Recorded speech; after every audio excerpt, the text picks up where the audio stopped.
All righty. Welcome, one and all. My name is Eli Saltzman. I'm a professor of Israel Studies and the director of the Gildenhorn Institute for Israel Studies at the University of Maryland. This is our last webinar of the semester that is dedicated to the exploration of various aspects of the Hamas-Israel war. If you have any questions or comments, please use the Q&A feature at the bottom of your screen. Please keep your comments short and your questions shorter so we have enough time to address.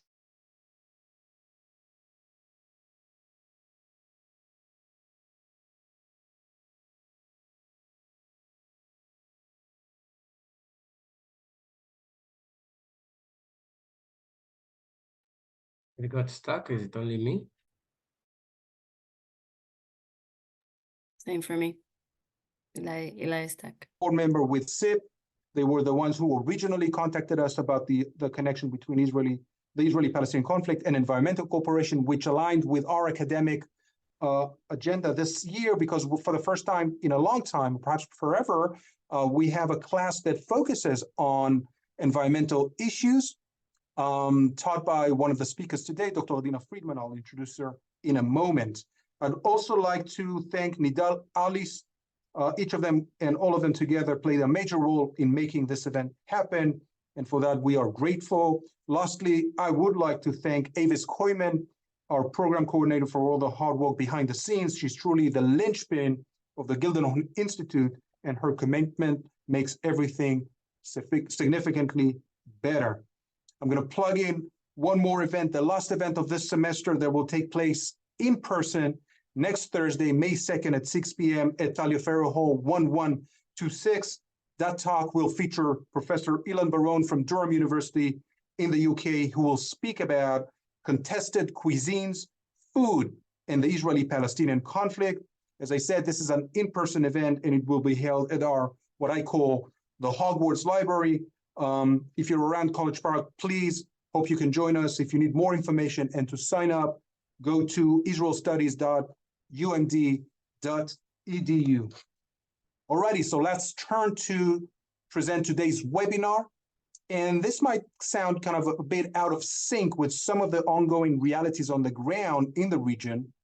But in addition to the political, diplomatic, and military dimensions of the war that we've already discussed in the past and will probably address in the future, today's webinar is entitled Environmental Cooperation in the Israel-Hamas War. And this is what it's all about, essentially. We'll see how the panelists address this kind of framework in their own unique ways. And this is how we defined it. Amidst the ongoing Israel-Hamas conflict, environmental cooperation emerges as a crucial yet often overlooked aspect with the potential to foster dialogue, build trust, and pave the way for sustainable peace. This webinar explores the intersection of environmental issues and conflict, focusing on the unique context of the Israeli-Palestinian conflict. It examines the challenges and opportunities for environmental cooperation in the region, addresses the policy debates surrounding these issues, and explores ongoing efforts to harness environmental initiatives to realize common objectives. We have a wonderful, stellar lineup of speakers today. It's a combination of academics and practitioners, so I'm extremely eager to see and hear what they have to say. I'll introduce the first speaker, Dr. Adina Friedman, as I said, who teaches a class on the environment at the Gildenhorn Institute here at the University of Maryland. She's a scholar practitioner in the field of peace and conflict analysis and resolution. She's a visiting professor at our institute, as I said. She has extensive experience teaching and working on interfaith, intercommunal relations, gender, refugees, and social justice. She worked in the fields of sustainable development and environmental peace building in Israel, Jordan, Palestinian territories, Egypt, and Morocco. She also taught as teaching actually at George Mason University's Carter School. The second speaker of today will be Dr. Yael Tefseker, whose work focuses on environmental policy and ethics, intergroup conflict and group identity, gender, intergroup relations, and peace and sustainability education. My apologies. Previously, she was a postdoctoral fellow at the Technion at Haifa University and a fellow at Arava Institute. I think this is a common thread for some of our speakers. And she's working on topics such as environmental planning, marine conservation, environmental cooperation, and cultural ecosystem services. Last but not least, our two practitioners, Jawdat Kassab is the co-founder and project leader of Ilham, the Day Afters Falahi, a land-based reconciliation program. He's an Arava Institute alumni for environmental and political studies. Jawdat has acquired a law degree, a bachelor's and master's degree from Kingston and BPP universities in London. Alongside being a trained solicitor, he's also an admitted lawyer in the Israeli Bar Association, practicing intellectual property and civil litigation. Wow, really Renaissance man. Liel Magen is a co-founder and a board member with Ilham the Day After. He was the co-director of IPCRI, and his experience includes working with the Israeli Knesset, the United States Congress, and the EU.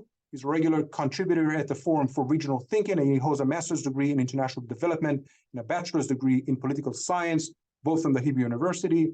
So without further ado, let's start with Dr. Adina Friedman, who will speak for about 15 to 20 minutes. She's going to share a PowerPoint presentation, and then we'll follow up with our second speaker of the day, Dr. Tef Seker. Adina, the floor is yours, my friend. Okay, can hear me, right? Thank you. And hang on. So I actually tweaked my topic a little bit, but only last night. So here, it's the same thing that we're all talking about and just widened it a little bit. I'll talk about environmental cooperation and sustainability as a concept in the conflict at large. So not just the current war, but the conflict with, talking about the current war as well. So I believe most people probably know the maps. When we talk about Israel-Palestine, it could be Israel in the dark blue here and Palestine, meaning West Bank, Gaza, and East Jerusalem, or we could be referring to the whole piece of land as Israel-Palestine.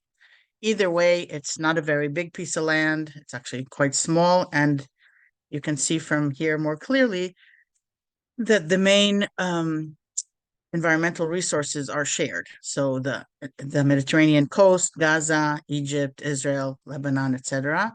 The West Bank is shared in a different way, but the Jordan River, shared by Jordan, Palestinian Authority or Palestinians and Israel, and a lot of other things in between. And of course, inside Israel, there are also 20+% of the population is Palestinian. So it's all intertwined, both the environment and the people in different ways. Some of the main challenges, environmental challenges that face Israel-Palestine are water shortage, water pollution, the shrinking of the Dead Sea that's been going on for a while and unfortunately still goes on, water production and disposal, air pollution. The region is warming up twice at the rate of the global average, and neither society is really resilient to that. There are other issues, but these are some of the main ones that are clearly shared. And some of the main assumptions about conflict and environment. Again, I don't want to take anything away from the three speakers after me. But I want to expand the lens. So I'm not negating what they're going to be saying, probably. I don't know what they're going to be saying, but I can guess, but I'm trying to expand the lens. So some of the assumptions are that, again, negative environmental phenomena are causes or contributing factors to conflict, and that in the very least, they're exacerbating factors. That fewer resources means necessarily more fighting over resources, that climate change is a threat multiplier that makes other things worse, and that working jointly to overcome environmental crises can prove an excellent opportunity to build peace between groups of people, societies, etc. So again, I'm not arguing with any of these, but I'm trying to expand. So in general, when we talk about the environment, it's not a standalone entity. It's mitigated through human interaction, human actions, through politics, economics, etc. So when we're talking about the environment, or scarce resources, it's usually not just because the resources are scarce, but either because it's constructed as such, or it's because the policies that make it better or worse. So again, if an area suffers from a drought, so that's not a political decision, but there are political structures and decisions and policies that make the population experience the drought or other shortages in different ways. So that's important to remember. That's a key premise here in my presentation. So again, the environment and the natural resources in it. Land, of course, is a major shared resource over which there's a lot of conflict, and water with that. They can't be disconnected from the conflict's wider dynamics. That's the Israeli-Palestinian conflict, not just what's going on now in Gaza, the ongoing broader conflict, and even the conflict broader than that in the Middle East, the Arab-Israeli conflict. You can have little kind of band-aids or even excellent endeavors on a local basis, like building wastewater treatment facilities that benefit both Palestinian and Jewish communities. But so long as the bigger conflict is there, you can't really ignore it. It's still gonna have an impact. Here are some other examples of how this is a beach in Israel, but basically the Mediterranean Sea is rising in temperatures and in acidity at a faster rate than a lot of other places, most other places in the world.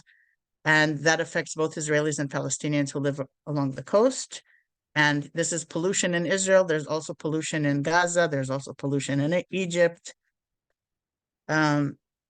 These days, with this ongoing conflict, about 90,000 cubic meters of raw sewage from Gaza flow into the sea every day. And that carries, through currents to Israel as well and affects Israel's beaches. If there will be or are pandemic diseases in one place, it's gonna, in one way or another, affect others, either because there's soldiers' presence right now, there are stray animals that move back and forth, all kinds of things and there's air pollution. So it's really hard to contain these kinds of negative environmental effects in one place. This is just an example. So I know that at least two or the three other people will talk about maybe the Arava Institute a little bit, or they're connected to it. So this is EcoPeace, which is also one of the first such shared environmental, sustainable development, environmental peace building organizations in the region. Here I am hiding in the little thing, but I was actually the project director here way back in 96. Here's Alon Tal, who actually at the time was founding the Arava Institute. But the point here is that already back then, so EcoPeace was founded in 94, shortly after peace with Jordan, and the Oslo Accords with the PLO, that established the Palestinian Authority. And here, these conferences that I was at the time organizing were talking about sustainable development around the Dead Sea and along the Eastern Mediterranean. So here, Egypt was still a partner. It was Egypt, Israel, Palestine, Jordan. Now it's without Egypt. But at the time, again, the assumption was, wow, peace is breaking out. Who knows what awaits us around the corner? Let's make sure that the development that comes with peace is sustainable and doesn't deplete and destroy the shared resources. Clearly, that hasn't worked that well, but we'll get to that later. In general, since 2020, when the Abraham Accords were signed with additional countries, with Morocco, Bahrain, UAE, there's been a new resurgence of collaboration around different issues, including environmental ones, in different spheres. So both the actual resources and education, a governmental level, and also some NGOs. Nevertheless, so in some sense, it could be argued that Israel wants to collaborate with all these other Arab countries, and it was happy to do so, or at least some of the leaders were happy to do so, despite the fact that the conflict with Palestinians is ongoing. So in other words, kind of saying, well, we don't really need to make peace with Palestinians. Look, other people are working with us anyway. So we'll see if that's true or not. But in many ways, the fact that there's still an ongoing conflict, and of course with its current escalation or recent and current escalation, There have been constraints on some of these other collaborations. In general, it's not always an ideal picture. It's a good thing and an important thing, but it still has the politics interfere because there's mistrust between members of different countries, etc. And now even more than normally because of heightened tensions. So again, there was this thought that, oh, now we're reaching some kind of better era to pay attention to global warming and environmental factors with those new agreements and new collaboration, etc. However, like we said, as of October 7th, that's not entirely the case. So far, the war has claimed over 30,000 people and more as we speak. Millions of tons of debris litter the streets of Gaza. There's a blanket of dust and toxic ash in the air, and again, it might be over Gaza at one moment, but it moves. So it affects Israel as well and other neighboring countries. It's estimated that more than 281,000 tons of CO2 were generated by the aerial bombardment and ground invasion of Israel into Gaza. Which is more than the annual carbon footprint of more than 20 of the world's most climate vulnerable nations. So that's quite a bit in a short period. And that was I think that was just in the first 2 months of the war even. Also the issue of water. Gaza to begin with suffered from low quality of water, and it's now a much worse situation. Again, the carbon footprint is also affected by concrete infrastructure. So that includes the tunnels that Hamas has built over years in Gaza and between Gaza and Israel and Egypt. So a literal subway there. And of course, what Israel built with the wall and other things, other infrastructure because there's conflict. So both of these things are because there's conflict. And both of these endeavors, or all of these endeavors, have severe environmental ramifications. Okay,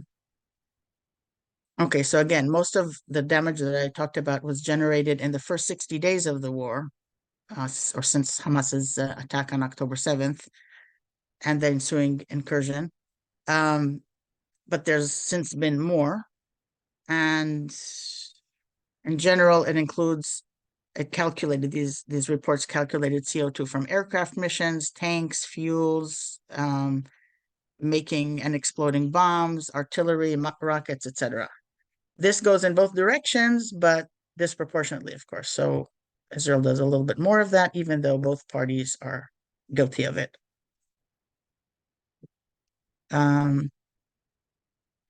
Again, if everything were calculated, the whole supply chain, there would be even higher rates than what is now being talked about. Plus, much of Gaza is totally destroyed.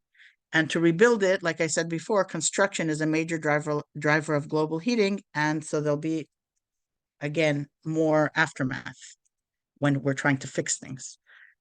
This again talks about water. I want to make sure I have enough time. So this talks about water, the fact again that Gaza has always, or has for many years, been suffering from low quality water, contaminated. The coastal aquifer has been contaminated by seawater, by over extraction, etc. And now this war has made it even worse. And again, when there's marine pollution in Gaza, it doesn't affect only Gaza. It moves and affects Israel as well. Okay, so again, I mentioned before that sewage and seawater and wastewater are being discharged into the Mediterranean or the land around it, and it both contaminates groundwater as well, but also it moves to Israel. And it also affects Israel's desalination plants. So all in all, you can't contain the environmental harm into one political entity. It affects all of us. So now moving more specifically to environmental peace building. So again, there were great hopes 93, even with Egypt, and then afterwards 93 with the PLO, and then with Jordan, that there would be wonderful results with environmental peace building. But this has been more limited than anticipated, including, again, EcoPeace and the Arava Institute are two leading organizations that work with neighbors and with other countries now. But it's been a little less than they had expected and hoped for.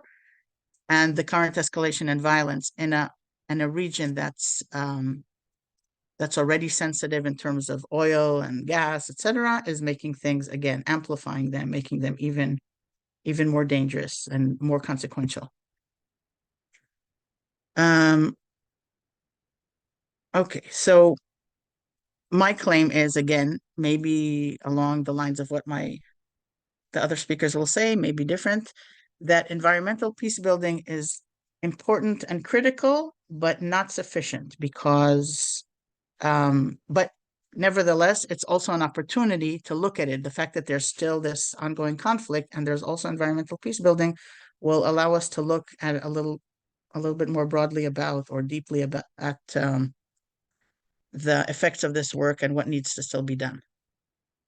And eventually, there are already some reports, like a Mitvim recent report, organization Mitvim, a think tank Mitvim in Israel, that talks about, what will happen the day after.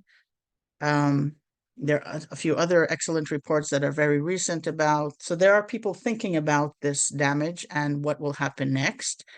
The point is that it's happening and that it's reversing a lot of whatever progress happened before. So now I'll move quickly to the notion of sustainable development and why I think, again, the paradigm needs to be broadened, or the lens needs to be broadened. So sustainable development talks about meeting the needs of current generations while not jeopardizing the needs of future generations. It deals with society, environment, culture, and economy. So not just environment, these things are intertwined. Environmental peace building is the process through which environmental challenges shared by parties to a violent conflict or former parties to are turned into opportunities to build lasting and cooperative peace. We talk about peace, but for example, peace with the UAE, peace with Jordan, or peace with Morocco even. These are political agreements, but even a ceasefire will not be peace. A ceasefire is a ceasefire. A peace agreement is a peace agreement. It's not really holistic, positive peace, whereby the structures change, the attitudes change, etc., to create a more sustainable peace. Here are some examples of negative peace where there's no war. So a ceasefire could be that. Or agreements versus positive peace, which is a much more holistic, structural, attitudinal change in society. Sorry, I have a bug here. Here again, negative peace, the absence of violence or fear of violence, and positive peace is a lot more than that. It's deeper, more holistic. And negative peace is not sustainable, in my opinion, but positive peace, if we ever achieve such a thing, would be kind of the idea. If we look at what sustainable peace, which is positive peace, and sustainable development, which includes that environment, society, etc., they include a lot of the same things: solidarity and compassion. This is at least in the positive peace. Equitable distribution of resources, which is very key, and respect for the environment, respect for others' rights, etc., and access to food and clean drinking water. So these are parts of positive peace, but they're also part of sustainability, environmentally speaking. Again, the same factors relate to both: thriving economies, better performance on ecological measures, high levels of resilience and adaptability, high measures of inclusiveness, well-being, and happiness. Those can be said to be results of both sustainable peace and sustainable development. Okay. Again, these are the 4 realms I mentioned. This is just a list of sustainable development goals by the UN. And if you went over one by one, you'd see that most of them could relate to both sustainability, environmentally speaking, and positive peace. So there's a lot of overlap.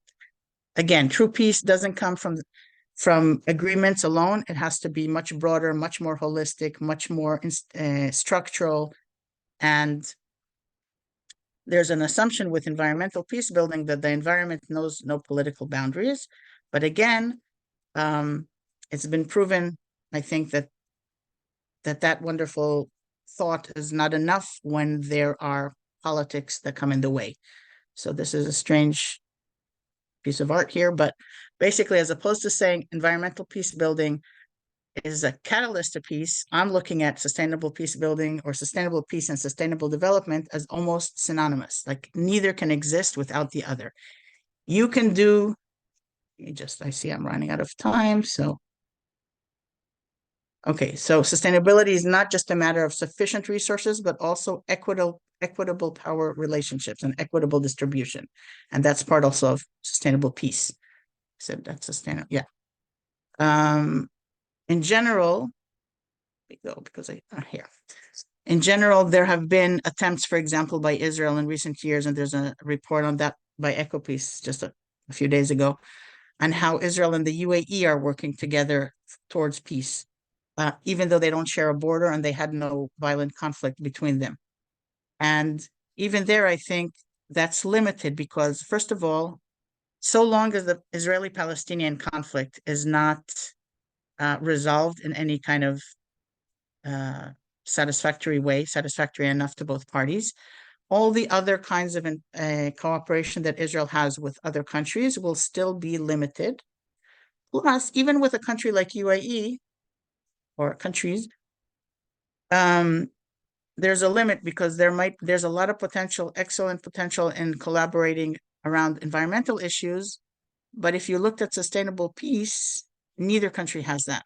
And neither country is really trying hard enough to get it. So the UAE is a great place. I've been there, but a place where 8% of the population enjoys certain rights and 92% don't, you have to question holistic peace, if that exists there, if that's even a thing there. And if not, which I think not, how sustainable will environmental endeavors be if the other things don't come into play. So basically, it's not that neither should happen without the other happening. So environmental peace building is necessary, is critical, has, I think, almost nothing but positive attributes or ramifications, results, but it would have much more significant results if it was done with the frame of mind that it's not enough to work piecemeal for peace or for environmental sustainability, because it won't be sustainable. You can do an excellent project between two neighboring communities across borders, but it's not sustainable so long as the bigger picture is not sustainable. So again, my bottom line claim is that all this is good, but when it happens, it should be with the bigger picture in mind that this will only work if we strive to achieve a sustainable peace along with, because again, by definition, they each encompass each other. Neither can exist without the other. That's my bottom. I see my time is up, so thank you, and I'll look forward to questions later. Excellent. Thank you so much, Dr. Friedman. Thank you so much, Adina. Very insightful. Dr. Yael Tefseker, the floor is yours, my friend. Please go ahead. So, hi everyone. As Eli already explained, I'm from from UC Davis Department of Sociology, and today I wanted to not overlap too much with Adina's topic. So what I'm going to talk about a little bit more is the social psychology, even though Adina did touch on that. I'm going to talk a little bit more about the social psychology of environmental peace building, why addressing these issues from that point of view makes sense. And I'll start by explaining to those of you who are not familiar with social psychology, is that we usually talk about in social psychology, it's that connection between the individual's psychology and their group. So how do they perceive their groups? How do they perceive their identity within the group? And also how they perceive relationships between groups because of that connection. And there is, of course, something kind of inherent or natural, perhaps, about wanting to be in a group or caring about your group. And I'm not saying that there isn't, but we also, of course, want to see that that doesn't create prejudice or animosity between groups. And I wanted to share my thoughts and the studies that I've conducted, at least a couple of them, that have had to do with that in the context of the Arab-Israeli conflict, and specifically the Israeli-Palestinian conflict as well. And especially, of course, environmental peace building between Israelis and Palestinians. And I'll also share that I did a lot of work about environmental peace building between other countries, and among them also Israel and Jordan too. So there was a question there about are there a lot of initiatives in the region? Then I would say there are many more between Israel and Jordan probably, and a lot of sort of perhaps more low-key ones in the Israeli Palestinian context, but I will share two of them that Adina has also mentioned, the Arava Institute and EcoPeace. I'll just go a little bit into what they did as well. And really this, in terms of discussing the situation right now, even though I'm happy to continue to talk more specifically about the current situation, I always feel like things are still ongoing, and I myself would want to know more what's happening. A lot of it is sort of happening in, back channels right now, and or low key, or is perhaps being paused, and these things change.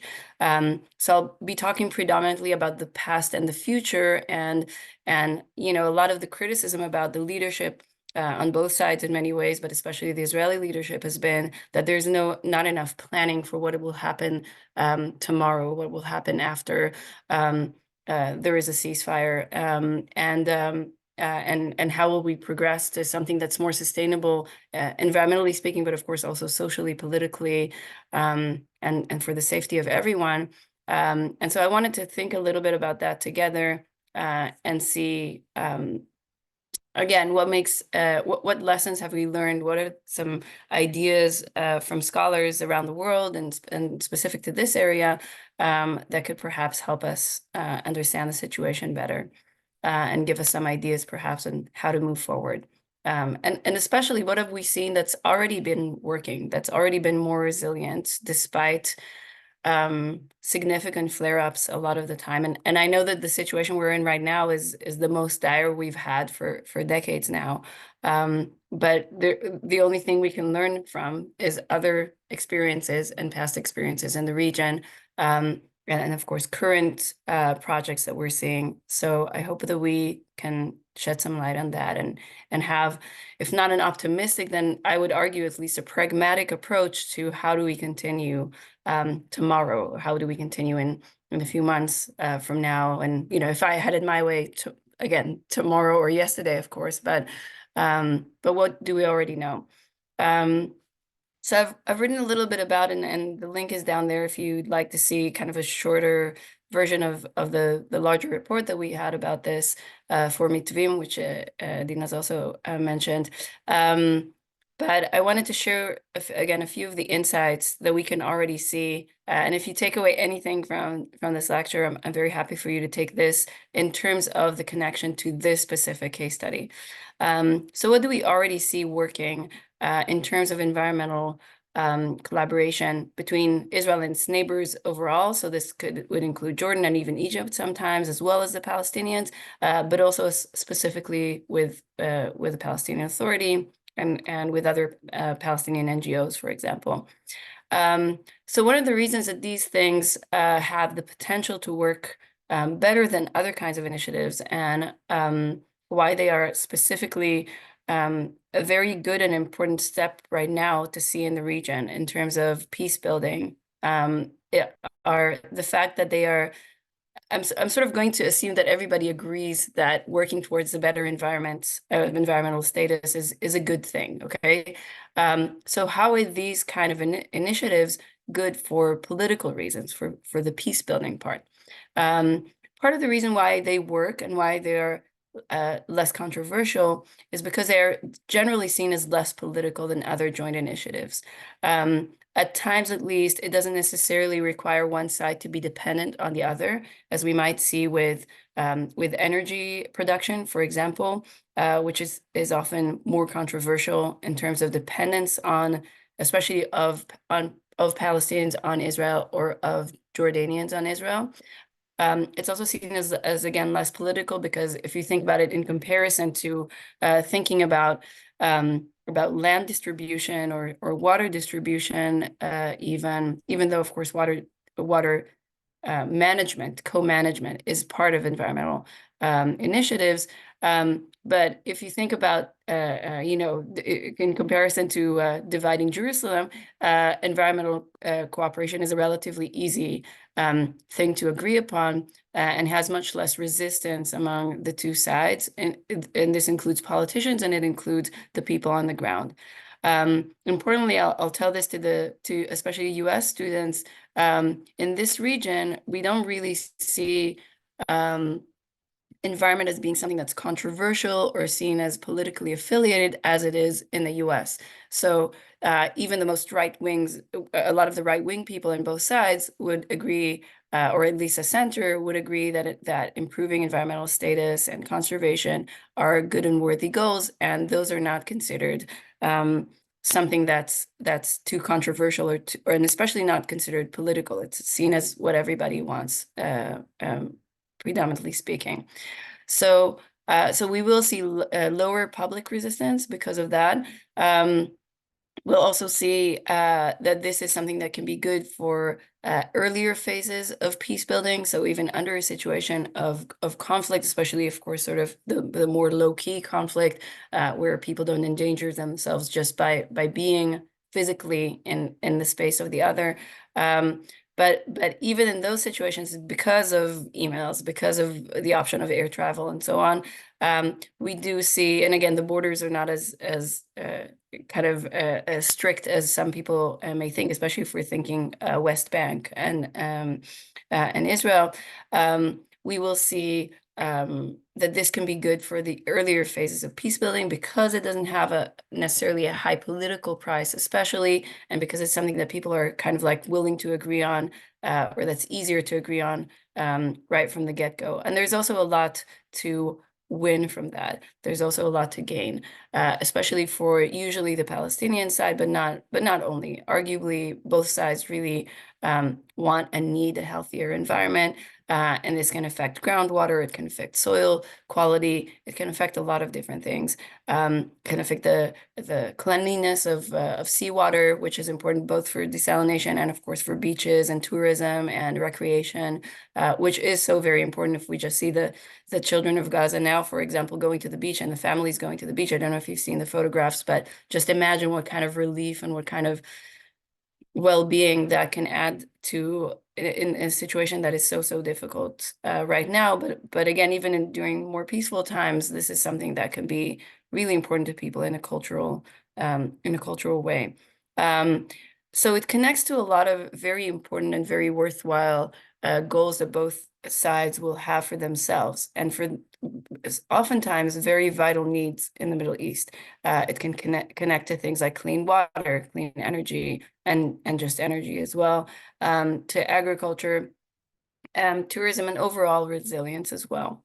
And so that connection, and I've seen this in my work on Israel and Jordan, is something that's very important and is oftentimes a determinant of whether an initiative like this, an environmental peace building initiative, is successful or not, and that's worldwide. So does it connect to these things? Is there a lot of public resistance or not? Those are the kinds of things that we'll see as being success or failure factors. The other thing that I found, especially in the Jordanian case, but we also see it in the Palestinian-Israeli case, is that a lot of the times the collaboration that we're seeing is happening, just physically happening, or addressing, or is taking place, or is trying to deal with and improve the situation in areas that tend to be less controversial. So these are and none of it involves really issues of sovereignty, but rather it tends to be sort of peripheral areas. This could be especially desert areas or marine areas. I've done a lot of work, especially on both of those. But even other rural areas that's again another factor of success for environmental transboundary collaboration, because these are, again, considered less controversial areas. So these are usually not the areas people are, again, it doesn't require any change of sovereignty, and it's also a little bit away from the public eye. So this is also something that reduces the public resistance, because there's not a lot of people out at sea seeing that the boats are meeting, or that both people are on a boat. And also sometimes it happens again in sort of more in emails and phone conversations and so on. So a lot of it can be less visible. And also in many cases, both sides can work on the situation on their side and just consult with each other or coordinate with each other in a way that would be transparent to the public. So again, this idea that especially in earlier stages of peace building, at a situation where there's maybe only a ceasefire or not even that necessarily, that ability to continue that collaboration despite physical difficulties, for example, or border crossing difficulties, that's something that can be very valuable. And it's not always something that you can say about any kind of collaboration. So this is again why it's so suitable for this phase of the conflict and the peace building, and for this phase of the normalization of the two countries, or the two parties, whatever they may be. What we also often see, and we have found again in multiple studies that this is something that makes environmental collaboration work better and be more resilient, is when you see that most of the collaboration is on a professional level. So in case of environment, it often includes scientists and engineers, and it could be geologists even, and so on, which is another kind of scientist, arguably. Or it can be NGO people, but a little less, or again, a lower professional level rather than politician level, so prime minister level or minister, or even kind of ministry officials some of the time.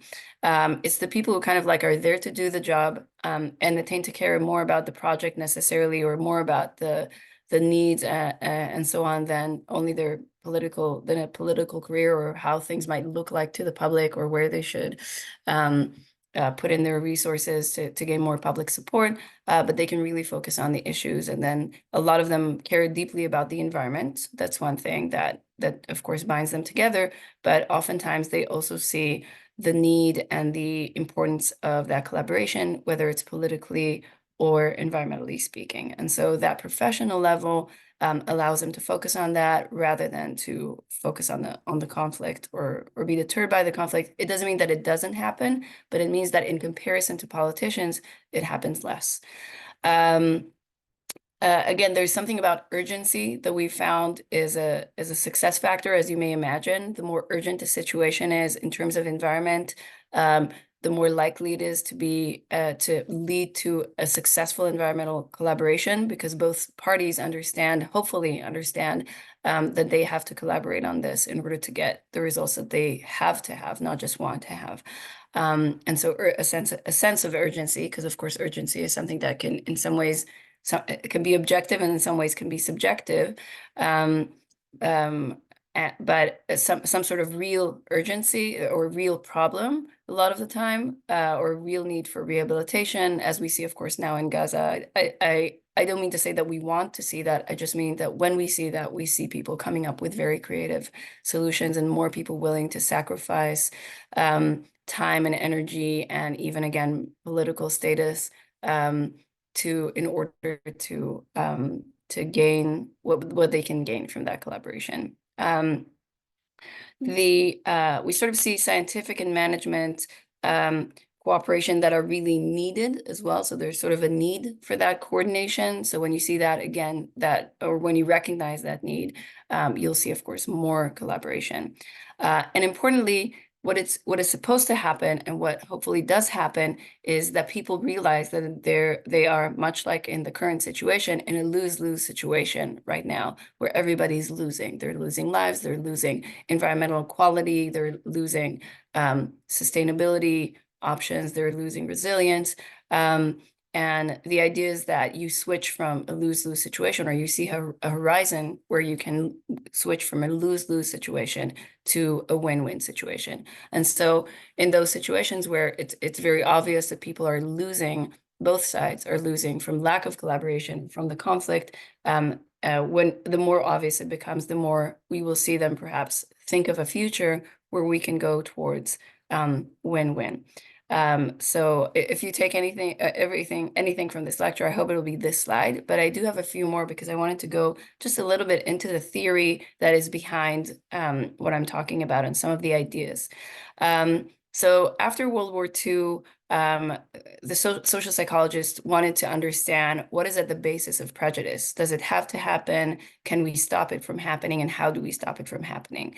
And my interest in this is that I feel like environmental collaboration is very much about this kind of good kind of contact that they talk about. So what is good kind of contact? It's a contact that does reduce intergroup animosity. Is the kind of contact that does reduce the zero-sum game perception, and it's the kind of contact that degeneralizes the other group and decategorizes the other group, and I'll explain. So what Allport and 54 was talking about is the need to decategorize people, to see them as people, and he said this is the basis of how we reduce prejudice and intergroup animosity and conflict, by decategorizing people and realizing that the other people on the other side are human beings and individuals just like us, and that they're not all one united group that has all the same brain, same thoughts about everything. And of course, we know that the more we acknowledge diversity in the other side, the more likely we are to reduce our prejudices and also to stop a conflict, or to get out of the mindset that gets us stuck in a conflict. So he advocated for decategorization, and the way that he suggested what we needed to have for that is four main things. First of all, is this institutional support and intergroup and norms and social norms that say that collaboration is a good thing. In the Israeli-Palestinian and Israeli-Jordanian context, we sometimes see more support for this on the Israeli side, by the public especially, than on the other side, where it's considered as more controversial in terms of institutional support.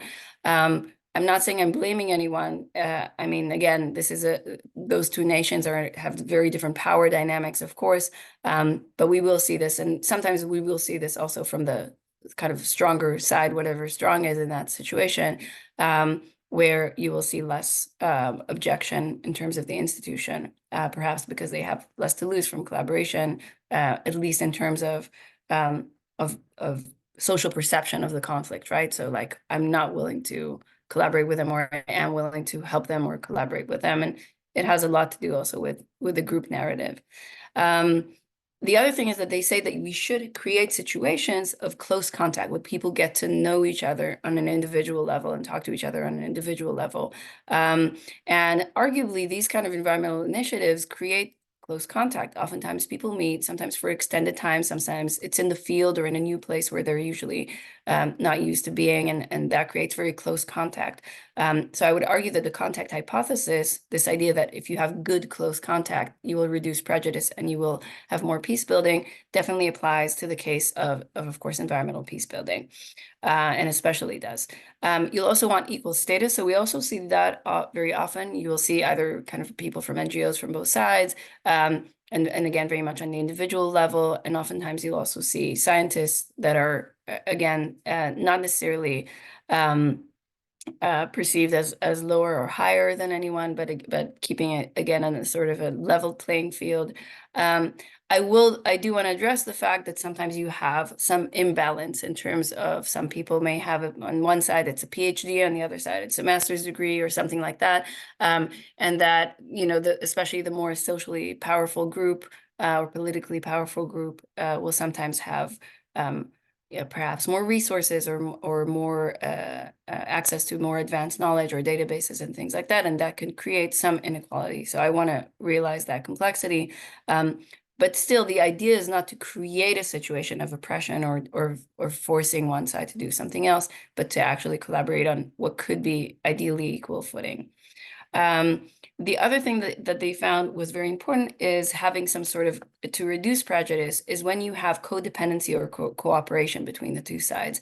And I think this is perhaps the most important point that I'm trying to make, is that once we realize that we need to be codependent, once we create situations that have collaboration, this will also lead us to what we call recategorization. And that's kind of been the continuation of contact theory. Especially the work of Pettigrew and Trope and others who have suggested the newer model for good contact. They like the decategorization that Alport was talking about. So again, this institutional support, this close contact, and so on, equal footing as much as possible, etc. But they also say that it should be the first part, or one part. The other thing that we want to see is recategorization. So recategorization means that the people recognize that they don't only belong to the conflicting parties, but they belong to another bigger group, or another group, just a different group that does unite them, that is still a we for all of them. So we call it in-group and out-group. So they understand that it's not just us and them, in-group and out-group, but there's also another in-group that includes all of us, okay? So this could be understanding that Israelis and Palestinians, for example, share the same regions, they share the same environment in many ways and the same environmental resources, and this could create a we. Another we could be created by people who feel like they are environmentalists, or they are working towards the environment, or they are on this project, or they are all environmental scientists, depending, of course, on what kind of collaboration we have. And so that can create a new identity that could, again, foster the reduction of prejudice, the reduction of conflict, and the reduction of generally animosity between the sides. So I know this is coming from the ground up and is a less artificial piece, as we've heard before in the previous lecture. But the idea is that this is how, so it's not top down, but it's bottom up in many ways. But that creates that recategorization, that understanding that we're not so different after all. In some ways, we are very similar, and perhaps even change our view about who is them and who is us, right? Maybe we're all in us, which is perhaps the idea that we want to see. We also see that they also mentioned that we should still not ignore the fact that there are these two groups and that there are these political realities. And that's also what I want to say here, is that I don't think we should ignore, it's not that we are like, I don't see color, or I don't see ethnicity, or I don't see religion. I don't think that's something that's helpful. And I think that's sometimes also condescending, and the others, and the sort of the weaker minority in that situation doesn't appreciate it either, because it takes away, of course, their experiences of suffering. And perhaps that's not true for any side. Also, ignoring the situation makes any solution that you found, or any connection that you found, to be less valuable. You don't get that ripple effect if you don't address reality. So it is also important to address reality while being in this sort of little bit of a bubble, perhaps, but not being detached of these identities and the conflict that we see among them. Gail, sorry for interrupting, but we're out of time. Yeah, so I'll please finish wrap up. Yeah, so I will finish in 1 minute, if that's okay. I'll just say another theory worthwhile thinking of, and I won't go into it though, is the theory from Dress et al. That talk a little bit more about how do we go about creating this kind of thing. So it's another thing to think about, what kind of collaboration we should have. And they also emphasize this thing of how to have more transformational, more meaningful collaborations, rather than just work on environmental issues together. How do we get the benefit of both? And then the last thing I wanted to acknowledge is how this is already happening, and is continued to happen even these days at the Arava Institute right now, where we see academic programs, collaborative research, and Track 2 initiatives that are actually implementing all and everything that I've been talking about right now, with Israelis and Palestinians and others, and Jordanians coming to the Institute, as well as American students for a semester. And also a lot of research happening, and again, outreach as well, and collaboration. And just the other initiative that I wanted to address was EcoPeace, that had a very successful collaboration, Israeli, Palestinian, and Jordanian, around the Jordan River, which was also a political and environmental success story. and that really created that we instead of an us and them situation, because it was everyone who was along the Jordan River. So that's a pretty beautiful idea of how do we create that recategorization. And that's it. I want to thank you. And this is my email if anyone wants to follow up. Thank you so much, Yael. This was very, very, very interesting. Last but not least, we have two more speakers who will share the stage, so to speak. Jawdat Kassab and Liel Magien. If you can turn on your cameras, there you go. Don't forget to unmute yourself. The floor is yours, my friends. And you are the kind of the practitioners, the people on the ground. So it's extremely important, I think, to hear what you guys have to say. Go ahead. Yeah, thank you, Eli. It seems like I cannot open my camera because the host is not allowing me. Interesting. Hold on. My apologies.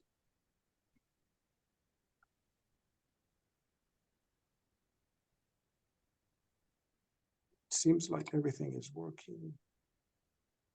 Hold on. I can see you.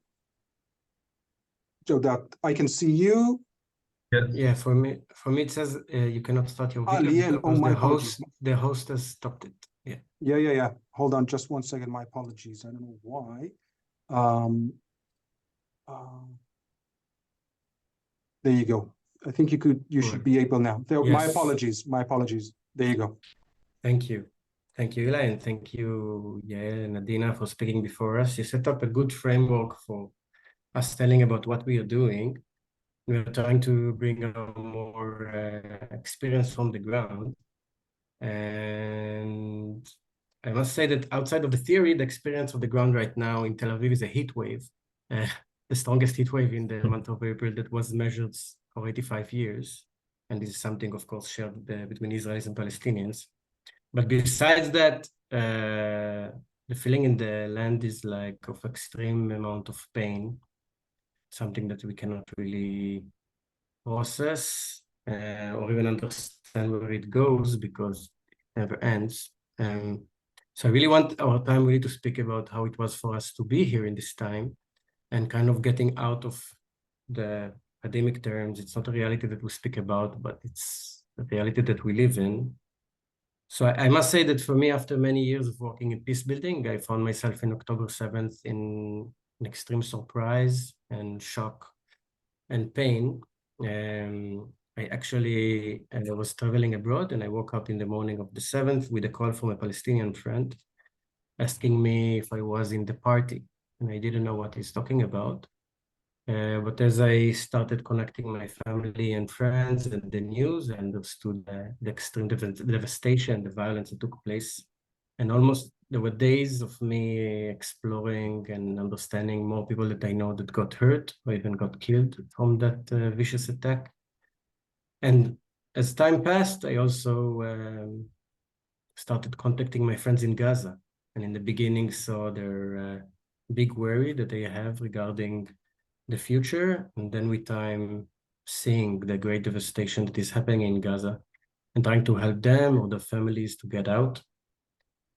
This is basically the reality since October. And I found myself with great despair in the midst of darkness, not really knowing what to do. And actually the only thing that gave me hope was the connection with my Palestinian friends and colleagues, and Jawdat here is one of them. I remember him telling me, I understand your pain, I hear it. Let me hold your torch while you're processing it, and I will wait for you to come back. And I'm saying it right now, and I'm saying it with shivers, because it really strengthened my belief in a shared path after experiencing this amount of pain.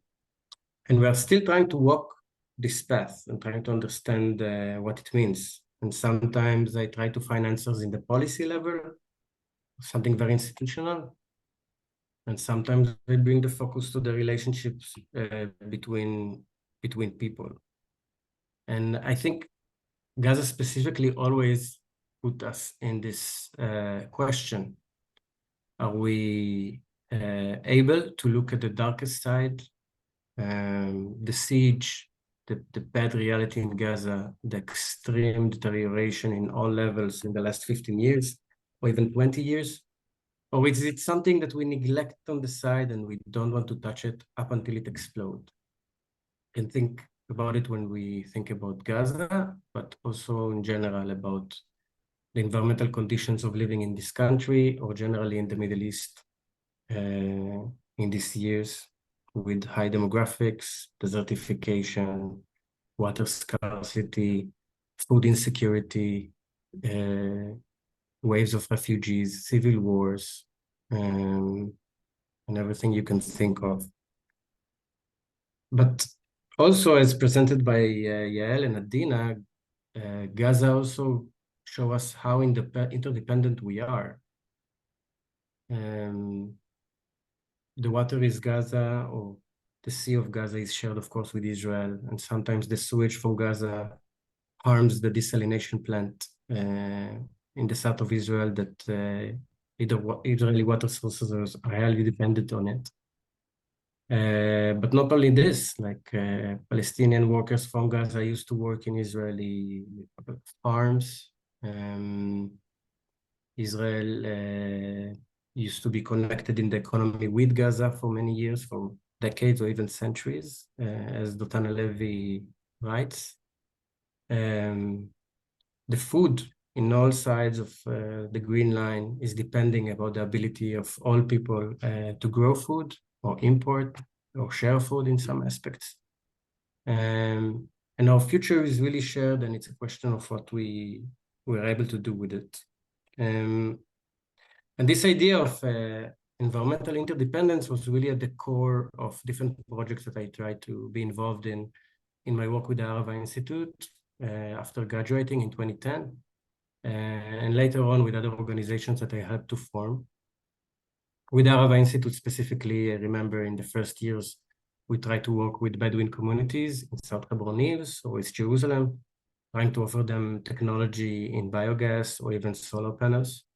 Later on with the Arava Institute, I helped to establish this regional coalition of environmentalists, which we called back then Young Professional Forum. And within this, we tried to see like which are the frameworks that we can work together in. Some frameworks that alleviate the situation and also recognizes the power relations, recognizes the fact that it's not about just cooperation as a goal, but cooperation for improving the reality and improving the quality of life for those that are most deprived, but with the help of those that are privileged, because eventually we are interdependent and one is depending on the other. So just to give you an example, in the Sinsila Center in East Jerusalem that we helped to establish, Sinsila Center focuses on urban renewal and sustainability in Palestinian neighborhoods of Jerusalem. It recognizes the fact that the neighborhoods are poor and becoming more and more dense with lack of access to green open spaces, and also lack of food security, also recognition of high unemployment rates.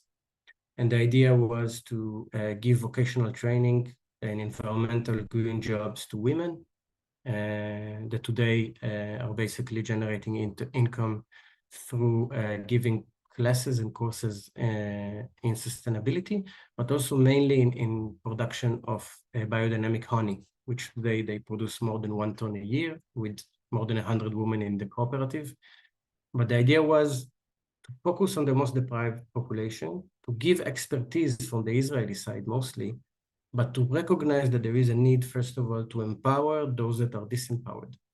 And when we manage through an environmental lens or sustainable lens to give power to the disempowered, we manage to create cooperation that is more balanced, recognizes the interdependence and have a really shared path moving forward, not something that you have a checkbox on it, but something that is really shared.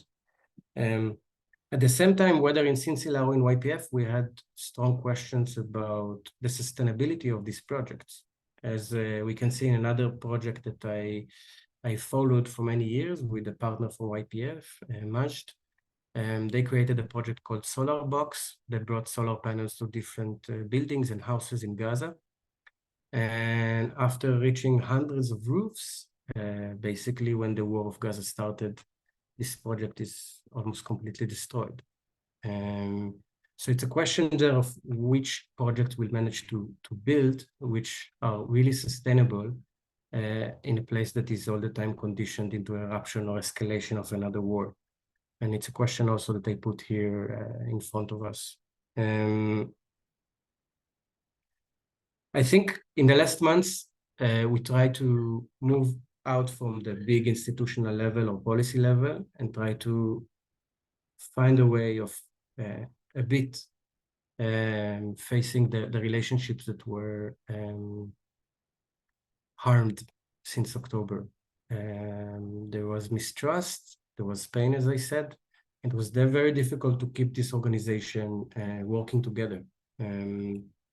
So we try to take a step back and focus on the relationships for us to be able to be resilient and sustainable moving forward. And a part of the most important processes was led by Jawdat through the work of Falahi. Jawdat will tell more about Falahi, but the idea was to find a way of reconciling with what's going on and finding a shared language in seeing a future that is shared and is stained together. And Jawdat brought to the table the idea of trying to create a new language of how we speak with each other. And first of all, how we recognize the pain, but also how this shared path that we envision in the future really impacts the language that we use today or the terms that we use today. And eventually it created a really beautiful process throughout the Falahi movement that we initiated, and one that will culminate in an amazing, important event that will take place next week. So I will pass it to Jawdat now, and then we'll open up to questions. Thank you, Liel, and thank you, everybody. I'm honored to be here. I would say that right now I'm at the Arava Institute. I'm a student here for my second semester. It seems like the place to be right now, especially after everything that is happening. As Liel said, we have the Falahi event happening next week. It's the second time it's happening. The first time it happened in August, before the 7th of October. Falahi, the name comes from the name, the Arabic name, the farmer, the peasant, which resembles the work with land.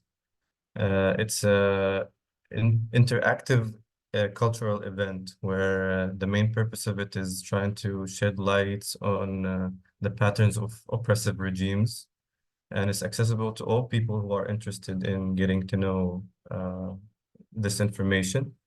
It is kind of trying to implement new organizational structures and a new language, as Liel said, by using the tools of NVC, nonviolent communication. It's like focusing on thoughts and feelings and needs and requests, and also leading a project based on participatory leadership, which you can see throughout the community itself. People are trying to adopt a new way of organizing themselves. This whole belief system was based on the inherent knowing that the way we structure ourselves as a society, it impacts the way the environment treats us. So it's more of like dealing with the ethos of conflict itself.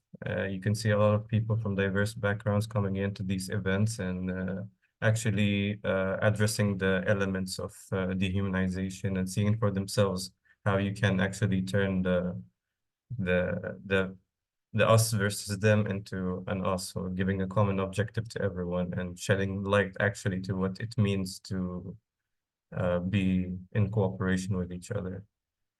We have the next event coming next week. It's a very stressful while for us, and especially trying it out in this period of time. However, I could see that there is some excitement about it. There is requests to join, and people still, despite the polarity that the polarization that is coming behind us, in the background, people know that it is the right time to actually like get together.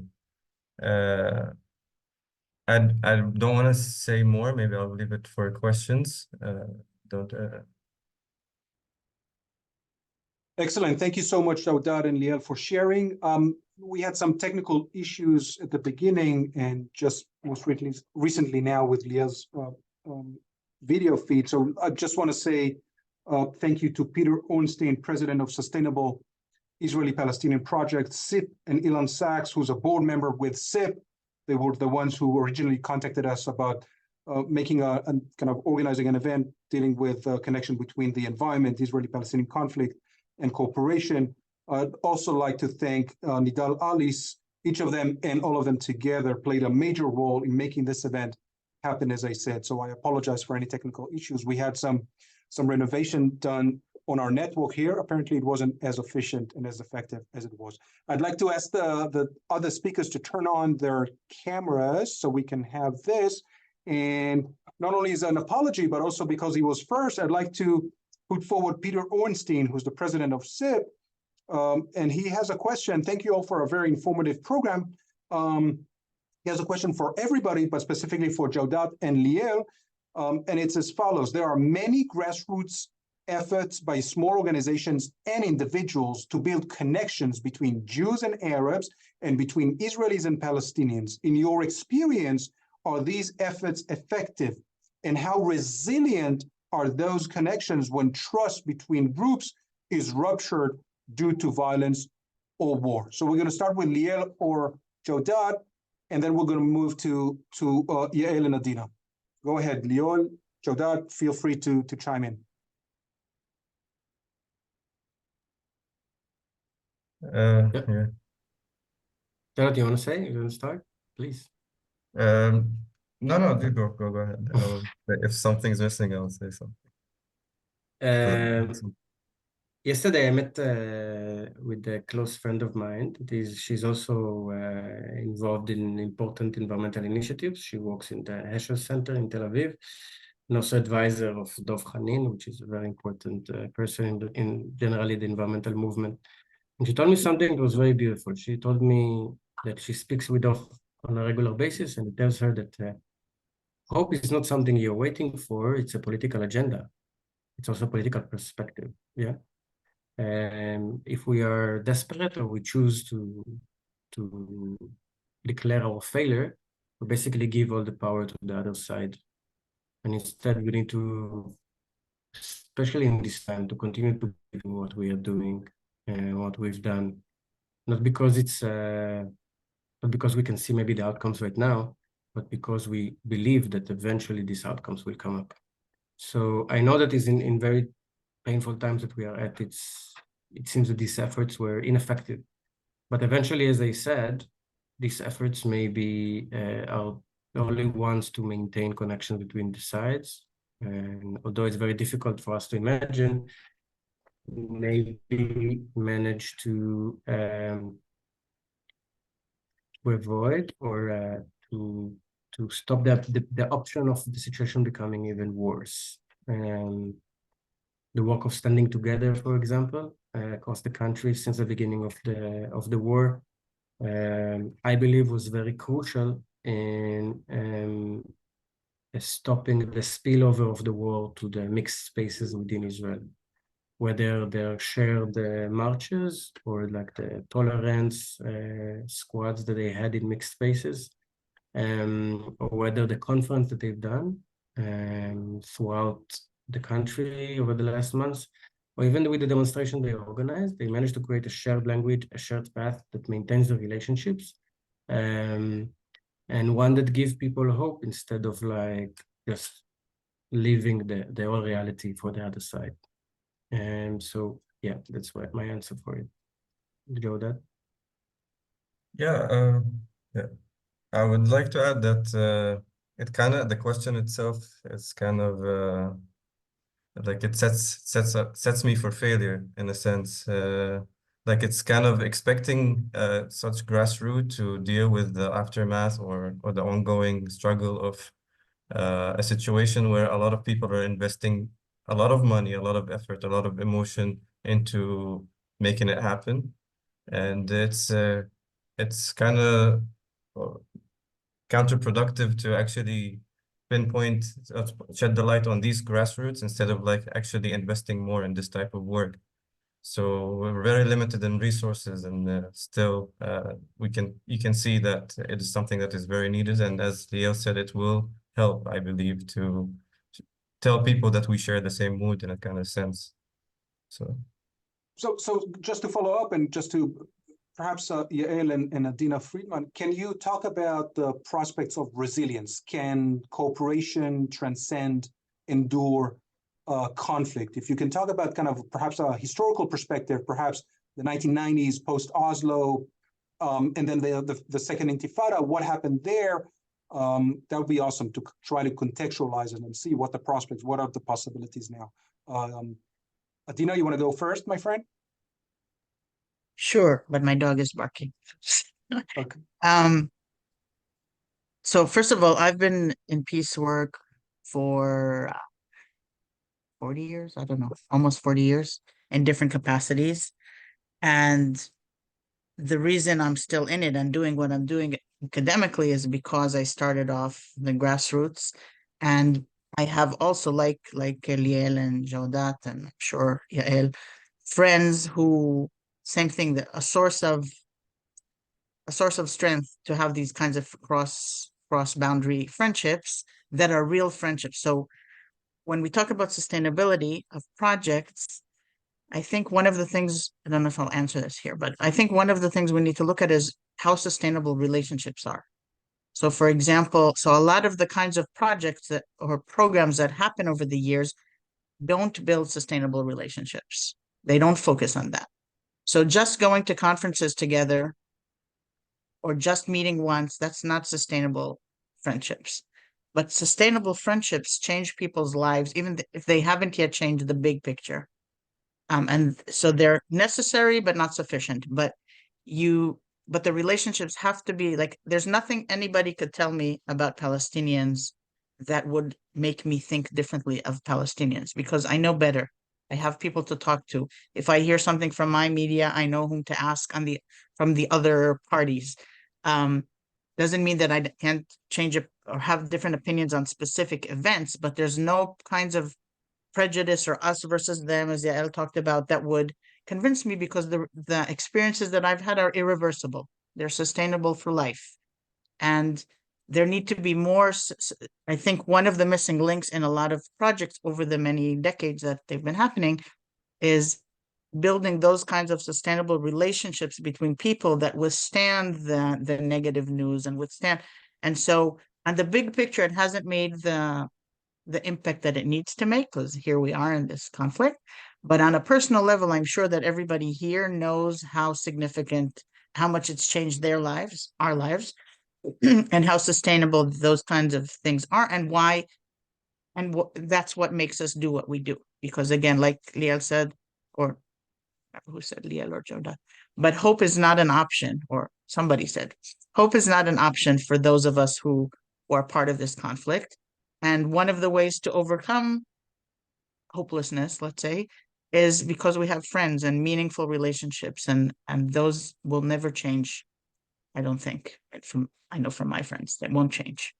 So, all righty, Yael, your take. How resilient things are? Is it about interpersonal connections, or is it an institutional bedrock that is necessary? Do you need a kind of an organizational framework, or is it just the people?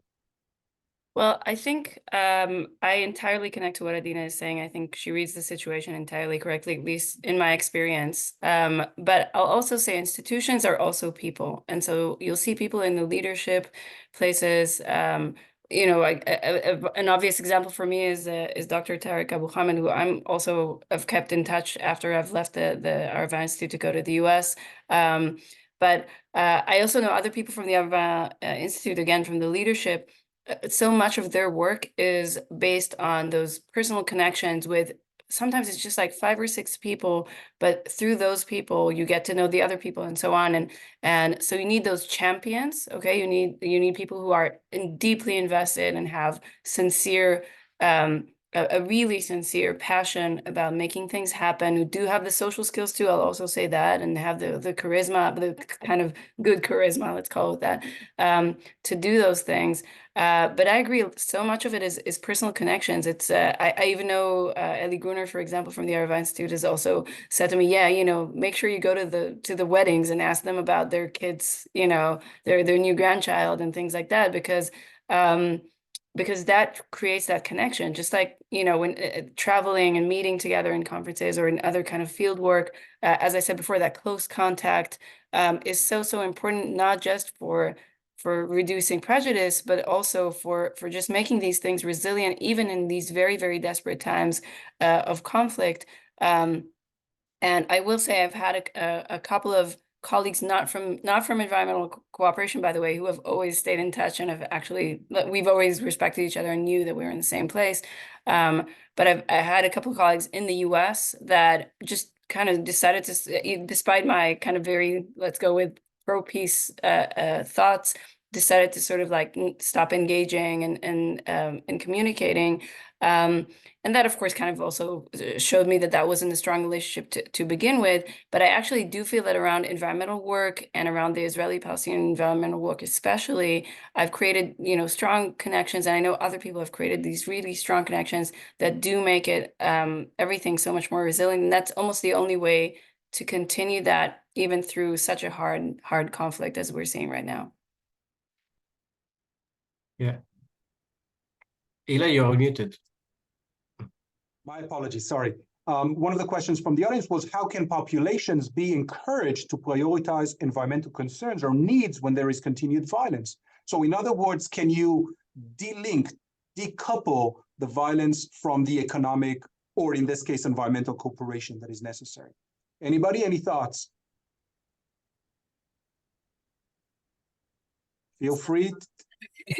I have the researchers here, the experts, but in general, I can say that throughout the last 15 years that I'm involved in working in these realms, mainly with the Arava Institute, this is like the main question that we try to deal with: how to steer the public attention from the regular everyday issues relating to the conflict into the environmental perspective of understanding how interdependent we are and how our future depends on our ability to improve our relations. And in some way, with time that come, what I see is that the environment is more and more forcing us to cooperate. Even if the people wouldn't speak about it, even if the people will ignore it, eventually the Israeli government needed to sign an agreement with Jordan in the last years regarding energy, or agreements around desalination, or agreement regarding water in general in the region. The Ministry of Regional Cooperation, maybe the researchers know better than me, the only agreement that they managed to promote over the last years, with the Palestinians included, are relating to environmental issues or relating to water and energy, etc. So in some way, the environment doesn't wait for us, right? So and good as it that in some way. And also I can say that with the day after in Gaza, what we're speaking about, if we can imagine it, it's also another reality that will force us to find a shared path or shared solution. Like the extreme devastation in this area really requires all actors to be a part of the rehabilitation of that area. And the extreme devastation or environmental degradation caused by the war also will force us to cooperate, whether if we want it or not. It's just a question of when we will start. And luckily, I can say the Arava Institute already began trying to plan this coalition of rehabilitation, of facing the environmental implication of this war. And I really hope that the war will end soon. Everyone will be able to go back to his home, and then we can manage to face the atrocities or devastation that is caused by it. Yeah, but now the researchers probably they have better things to say. All righty, more thoughts. Yael, I think you want to say something. Go ahead, my friend. Well, I think Liel has a really good idea of things, and I think especially during the time of conflict, we'll see people deprioritize the environment, especially right now. The information that we saw that was shared here about the environmental devastation of Gaza, for example, that's something that several people will care about, but most people will say not right now or something like that. And I feel like we basically need responsible adults, let's call it that. And sadly, we're not always seeing responsible adults in our leadership. And I can say that around the world in terms of environment. But that's why I am a strong believer in track 2. I think the Ministry of Environmental Protection sometimes also does things that are important. And that's why I'm so much for that kind of mid-range collaboration, rather than try to get, I don't know if the right place to invest our efforts right now is in the general public, or even in the higher political levels, even though maybe they'll see it as a sort of option of a good first step again, or kind of a sign of peace, rather than something that's very complicated to apply. But I think that mid-range, that exactly, that track 2, what we see with places like EcoPeace and our Institute, that's where we see most of the change really happening. That's where we see, and that does affect people. So like they see that, the general public sees that, and to some extent also politicians are aware of that. And I think perhaps that's the place where, at least right now, is perhaps the right way to focus with our efforts. I got you. So a question from William D., who's my student, in fact, and he asked, is there governmental recognition that environmental cooperation can be part of the peace process, or is it seen as a separate issue? Can you, once again, de-link the politics and the environment? I'll go with Adina first, and then Jodat, perhaps you'll chime in if you wish. So back to the responsible adult or lack thereof. I think it depends on who's in power at any given point, but I do think that there are situations like, unfortunately, now in Israel, where their environment is not high on the priority list. But I think if we look at COVID, for example, there are many reasons for COVID, but you could say that our human degradation of the environment was one main cause of how it came about and spread. And yet, when people were suffering from COVID or were under curfew and stuff, it didn't stop them from throwing their masks and, trash and all kinds of other things. It didn't make those who weren't convinced before didn't say, oh, we realize now that, and the people who were convinced just were more convinced. I think that's like that, unfortunately, with a lot of things. And I think, I know Yael works on gender, and so do I. I think that like gender, like other weaker groups or weaker topics, quote unquote, they all get put on the back burner because now we have real things to deal with. And I think that's where my idea of the holistic part is. So I think this environmental peace building is necessary, is critical. I agree with every word everybody else has said about how important it is. I think the end goal, though, should be that we have to understand that nothing will be sustainable unless everything is sustainable. And that also means that that education has to change. And it can change through the NGOs and through the work that people like us are already doing and other people are doing. Ideally, it would change in the school system too, but I won't hold my breath yet for that, in Israel, at least. But yeah, because I think, again, once we understand that, first of all, this nonsense of we put things on the back burner because there are more important things to do. No, it's not more important things to do. It's not more important to deal with these things than with gender issues, than with other minorities, than with environment. It's all important and all should be intertwined. And we have to change the way we think and educate the next generations about, or the current generations about how that works. And then, at the end of days, we'll live happily ever after in an environmentally sound. It seems like that hope found its way back into this conversation. Jodat, do you engage the Israeli government? Do you work with the Palestinian Authority or official government entities in one way or another, in one capacity or another? I don't. I work more not non-policy level. I work in like social movements, try to work with the people more. But I'll give an example of a non-governmental cooperation. For example, you have the Degania Dam, which is like south of the Tiberias.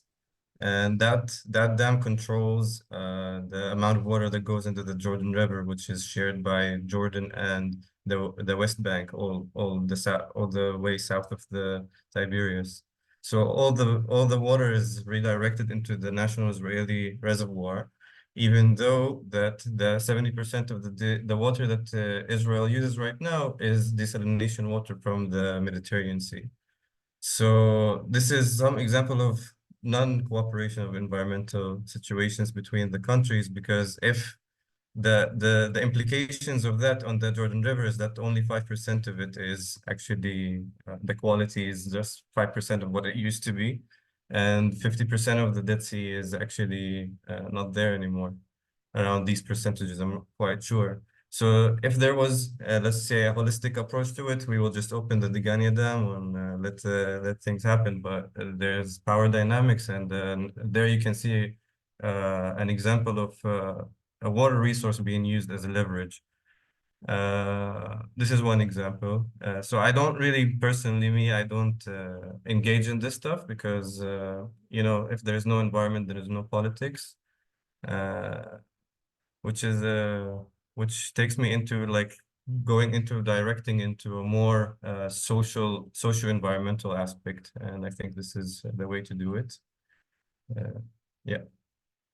So let me ask a question. I spoke with a student earlier about a final research paper for my class, and she said she's interested in the connection between, for example, national security and environmental issues.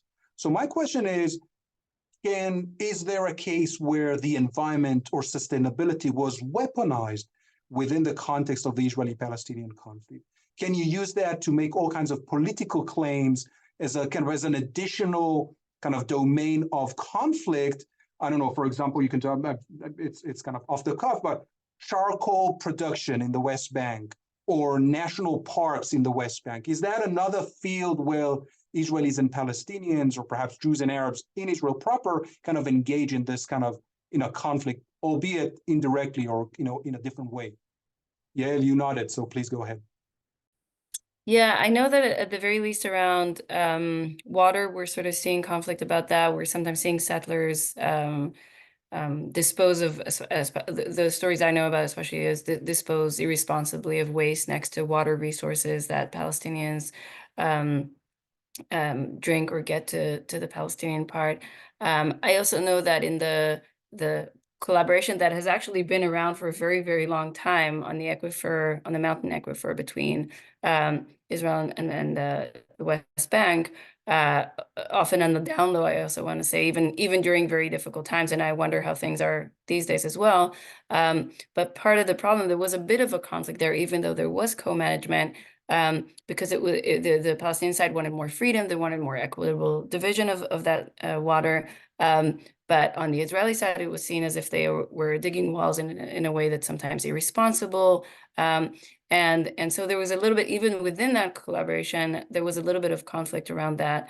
There is also, I don't know if the wood burning, I know there's a little bit of issues around wood burning also between, by the way, I lived in Zichron Yaakov, so we lived next to Faradis. This was also an issue of wood burning, and which created some pollution. But I would, obviously I would, and, obviously in larger conflict, like a more violent conflict gets, the more the environment tends to suffer as well.